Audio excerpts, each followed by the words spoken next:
Banyak yang menyebutkan bahwa rumah tusuk sate adalah rumah yang selalu membawa mara bahaya, petaka, dan bahkan teror dari makhluk tak kasat mata. Seperti kisah menyeramkan yang dialami Nuna dan keluarganya, yang nampaknya berhubungan dengan rumah tusuk sate ini. Seperti apa kisahnya? Mari kita dengarkan. Banyak kejadian di sekitar kita. Di antara kita, banyak yang melihat mereka. Walau sepintas, itu terlihat jelas. Hidup kita berdampingan dengan mereka. Hanya alam yang membedakannya. Selalu ada peristiwa, maka akan aku kisahkan semuanya.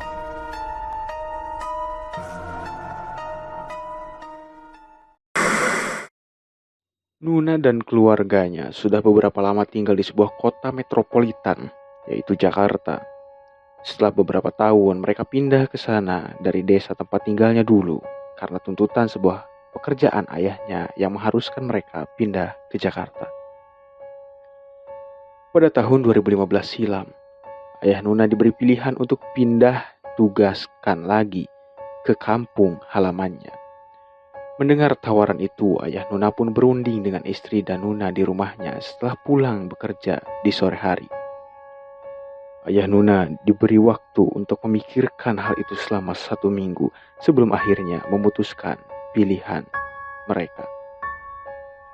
Setelah beberapa pertimbangan, salah satunya ayah Nuna akan tetap mendapatkan besaran gaji kota Jakarta jika ia mau pindah kembali ke kantor di kampung halamannya. Karena ada cabang baru dan ayahnya akan memimpin cabang baru itu. Tawaran itu sangat menggiurkan karena ia akan tetap mendapat gaji kota Jakarta di sana dengan biaya hidup yang relatif lebih rendah di sana. Dan kebetulan mereka juga sudah mempunyai uang yang lebih dari cukup untuk membeli sebuah rumah di sana. Dan rencananya rumah di Jakarta tidak akan dijual dengan alasan investasi dan akan disewakan.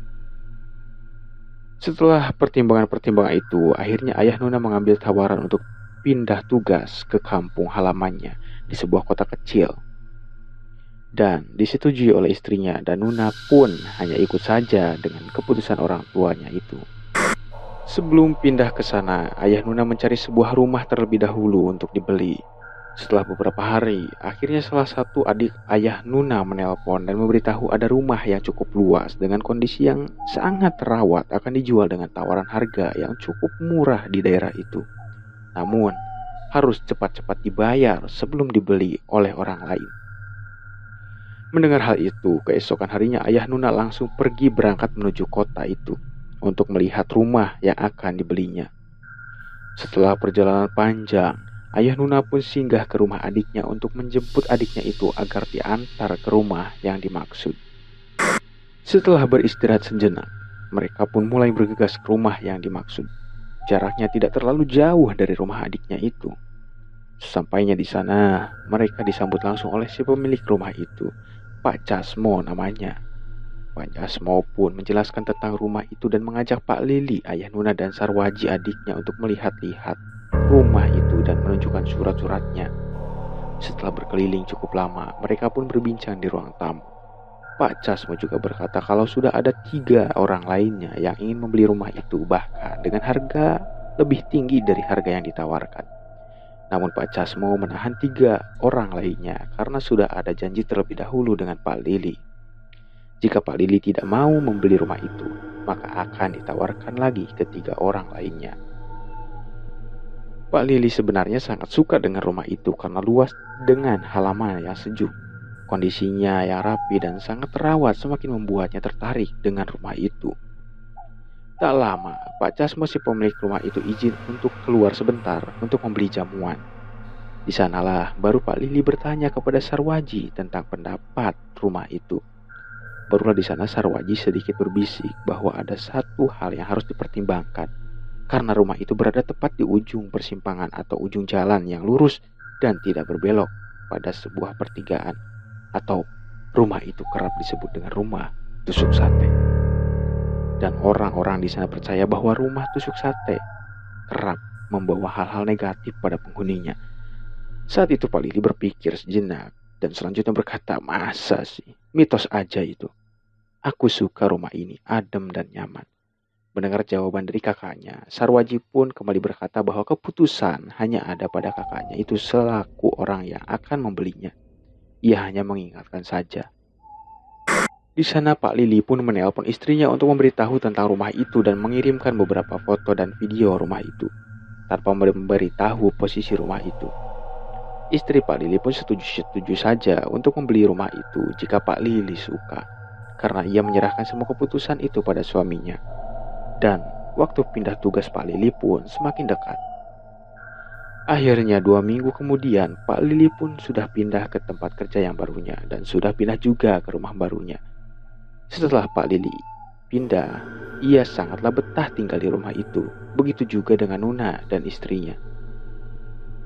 Setiap malam mereka selalu berada di halaman rumah mereka untuk bercanda menunggu kantuk tiba. Di satu malam, mereka berada di halaman rumah seperti biasanya. Tepat pukul 9, Nuna dan ibunya sudah mengantuk dan akhirnya mereka berdua masuk ke dalam terlebih dahulu untuk tidur. Sedangkan Pak Lili memilih untuk tetap di luar terlebih dahulu karena betah dengan suasana yang tenang. Menjelang pukul 11 malam, suasana sudah sepi. Tak ada orang dan kendaraan lagi yang melintas. Tak berselang lama, datang seekor kucing liar yang masuk ke halaman rumahnya dan semakin menghampiri Pak Lili. Pak Lili yang sepertinya senang dengan kehadiran kucing itu langsung mencoba memancingnya untuk terus mendekatinya. Setelah kucing itu semakin dekat, kucing itu tiba-tiba berhenti melangkah dan menatap tajam ke arah atap rumah Pak Lili seolah melihat sesuatu. Pak Lili terus mencoba memanggil kucing itu, namun kucing itu hanya diam menatap atap rumah Pak Lili dan tak lama kemudian kucing itu menunjukkan postur tubuh seolah ia sedang merasa terancam dan terus mundur perlahan dengan bulu di ekornya yang mengembang seolah akan berkelahi. Pak Lili yang heran pun bangun dan ikut menatap ke atap rumahnya. Ia menyangka ada kucing lain di sana. Namun setelah ia amati dan ia terangi dengan senter di handphonenya, ia tak menemukan apapun di sana. Namun kucing itu terus menatap tajam. Tak lama, kucing itu mengeong dengan keras dan seolah berkelahi hingga akhirnya kucing itu kabur seolah dikejar sesuatu. Pak Lili pun heran dengan tingkah kucing itu dan akhirnya ia memutuskan untuk masuk ke dalam rumahnya karena waktu juga sudah hampir larut malam. Baru saja ia menutup pintunya, ia mendengar suara langkah kaki hewan yang cukup keras, seolah sedang berlari melintasi pintu rumahnya. Ia pikir itu suara kucing yang tadi berlari, namun suara itu belum pernah ia dengar sebelumnya. Ia pun sedikit mengintip dari balik gorden jendelanya dan tak melihat apapun. Akhirnya ia memutuskan untuk masuk ke kamarnya untuk tidur. Keesokan harinya, para penghuni rumah itu tetap beraktivitas seperti biasa. Di siang hari, saat kedua orang tua Nuna pergi keluar, Nuna sendirian di rumah. Saat itu tengah hari yang terik. Nuna hanya terdiam di kamar sambil mendengarkan lagu-lagu kesukaannya. Saat itu, suasana di sana sangatlah sepi. Sampai satu saat, Nuna terkejut dengan suara langkah kaki berlari dengan rusuh di atap rumahnya. Suara itu sangat jelas terdengar olehnya. Bahkan, ia sampai bisa mengamati suara itu. Suara itu seperti suara tikus yang biasanya berlari di atap rumah, di balik plafon. Namun suara itu sangatlah besar, seperti bukan suara kaki tikus, namun lebih besar dari itu. Bahkan, yang lebih mengejutkannya, terdengar juga suara geraman seperti suara harimau, dan suara cakaran beberapa kali. Suara itu baru hilang saat tak berselang lama suara mobil orang tuanya tiba dan pintu gerbang dibuka. Barulah saat itu Nuna berani untuk melihat keluar kamarnya. Di malam harinya saat berbincang, Nuna bercerita pada ayah dan ibunya tentang kejadian tadi siang. Sang ibu mendengarkan cerita Nuna dan langsung berkata mungkin itu hanya perasaan saja. Nuna pun hanya diam karena tak adanya bukti. Malam hari saat ayah Nuna, Pak Lili, mengerjakan pekerjaan kantornya di ruang kerja rumahnya karena ada beberapa pekerjaan yang harus selesai segera. Hingga larut malam, Pak Lili masih belum selesai mengerjakan pekerjaannya. Walau kantuk sudah menyerang. Matanya terpejam beberapa kali, namun ia terus memaksakan dirinya untuk bekerja. Hingga saat ia tak sengaja terpejam, ia mendengar suara raungan dari atap rumah itu, diselingi dengan suara kaki kuda yang melangkah dari arah jalan di depan rumahnya. Serentak ia terbangun dan mengamati suara itu. Ia pikir itu mimpi. Namun saat ia sudah terjaga, ia masih mendengar suara-suara itu. Ia sedikit merinding karena suara raungan itu mirip dengan suara macan. Dan suara langkah kuda yang seolah mengelilingi rumah itu. Tak lama terdengar suara ketukan pintu. Lama-lama suara ketukan pintu itu semakin keras terdengar. Ia bingung harus berbuat apa, karena tidak tahu siapa yang mengetuk pintunya di larut malam itu. Dan tidak terdengar suara gerbang terbuka terlebih dahulu. Karena khawatir dengan keselamatannya, Pak Lili pun pura-pura tertidur dan terus mendengarkan suara-suara itu. Dan suara ketukan pintu pun berhenti. Namun, brak, terdengar suara pintu itu didobrak dan terdengar beberapa suara derapan langkah masuk. Pak Lili sangat takut kalau itu adalah perampok yang masuk ke rumahnya. Dan tak lama ia mendengar suara pintu ruang kerja dibuka dan seketika seseorang menarik rambutnya sampai ia terjatuh. Saat itu ia terpaksa harus melawan, namun ia terkejut karena ia melihat sosok kakek-kakek dengan wajah marah dengan seekor harimau di sampingnya yang seolah siap menerkam dirinya. Sosok kakek itu marah karena masih ada saja orang yang berani menempati rumah itu. Pak Lili melihat sosok kakek itu mengepalkan tangan ke arahnya. Dan saat itu ia merasa tercekik pada lehernya sehingga ia sulit bernafas. Tak lama berselang, ia mendengar suara tangisan anaknya, Nuna. Serentak ia terbangun dan baru sadar kalau ia sedang bermimpi. Namun suara tangisan Nuna masih terdengar seperti menjerit ketakutan. Ia pun langsung berlari ke kamar Nuna dan mendapati Nuna sedang menangis sambil memegang lehernya seolah ada yang sedang mencekiknya. Ia pun langsung membangunkan Nuna karena ia pikir Nuna sedang bermimpi. Dan akhirnya Nuna membuka matanya sambil terseduh-seduh. Ia berkata kalau ia dicekik oleh kakek-kakek. Baru saat Nuna sadar, di saat itu ibu Nuna pun datang dengan napas tersengal-sengal dan bertanya ada apa. Saat itu Pak Lili hanya berkata kalau Nuna bermimpi buruk dan belum bercerita tentang apa yang dialami oleh Pak Lili malam itu. Agar suasana tenang terlebih dahulu.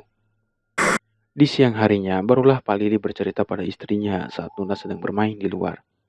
Mendengar cerita Pak Lili, istrinya tidak langsung percaya dan berkata itu mungkin hanyalah mimpi karena ia belum pernah mengalami hal aneh di rumah itu.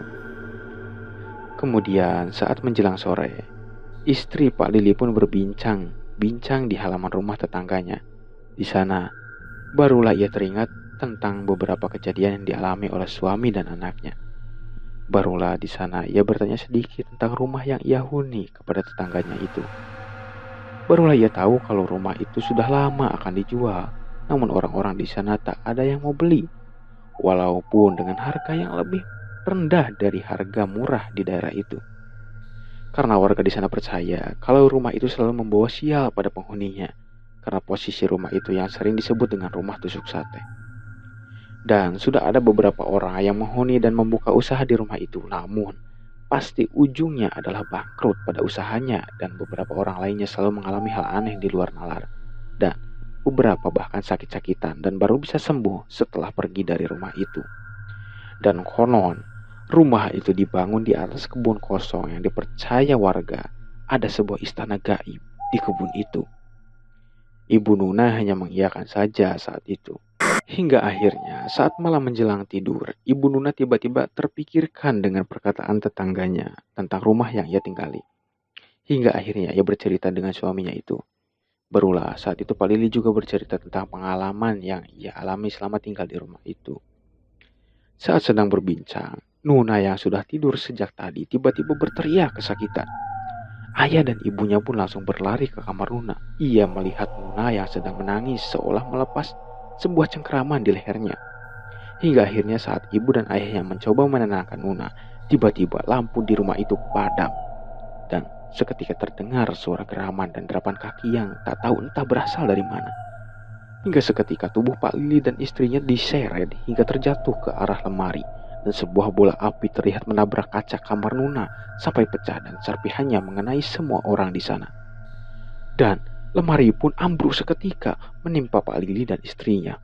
Karena kepala mereka berdua terbentur dengan lemari itu, maka mereka pun tak sadarkan diri.